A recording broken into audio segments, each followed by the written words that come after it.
Maayong buntag, Bukidnon at good morning sa lahat ng mga nanonood ng aming mga videos.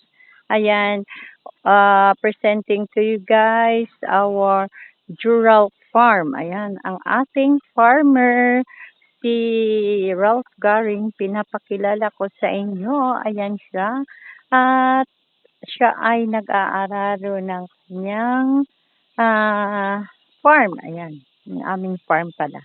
Ayan, at saka ito yung mga tanim dito guys, yung ating mga talong ay na-survive natin ito sa 5 buwan na init. Ayan. At kung nakita ninyo guys, sila ay namumunga na. Ito kasi yung aming talong guys, tinanim namin ng March 12. Ayan, March 12. So, nilagay namin siya sa bagging tray ng February 12. Pag-adating ng isang buwan ay amin siyang nilagay sa lupa. Ayun, isang buwan. Yung seedlings bago i-transfer sa lupa. At saka ito na siya ngayon guys. At sila ay namumunga na. Ayan. At talagang napakaswerte namin at na-survive namin ito. Talagang walang tubig dito sa aming area guys. Talagang nag-iigib lang kami. Ayan. Bagong na-harvestan kasi ito guys. Kaya ayan, maliliit pa yung mga bunga. After 5 days, ano na naman sila ulit. Kaya sila ay aming na ulit na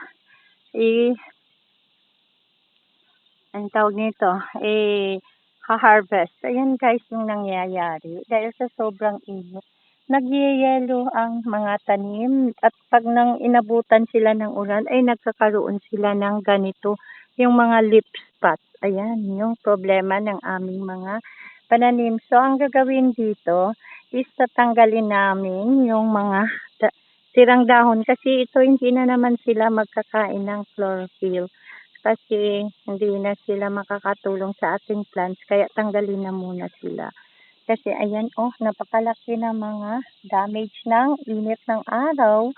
At pagdating ng ulan ay magkakaroon na talaga tayo ng problema kasi bigla silang, yung sobrang init tapos bigla silang maulanan, nagkakaroon sila ng mga fungi or fungus.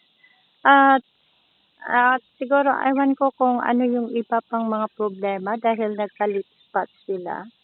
Ayun, nagka-blight. Ayun, yun ang nangyari. Na dati magandang-maganda yung mga dahon nito, katulad nito. Ayan, wala siyang problema sa dahon. Ayan, may konting tinamaan pero ito talaga na sobraan. Ayun, talagang sobra yung kanilang damage. Kaya, ayan guys, aalisin na lang natin yan. Kasi yun na yung ang ating magiging problema. Kasi lalakad yung mga dahon. Pagka may sira yung mga dahon ng ating mga pananim, ito ay lalakad. Ayun, kung pupunta sa iba na namang mga dahon. Ito yun, may insekto. Ewan ko kung good insects yan, kung bad insects. Hindi ko pa kasi. Ito, may mga malalaki natin na mga ano. At saka dito sa gitna, nagtanim din kami ng mga ilang pirasong kamatis. Ayan sila guys, Ayan. So, ngayong araw guys, ito lamang ang masasabi ko sa inyo. Thank you very much and God bless you all.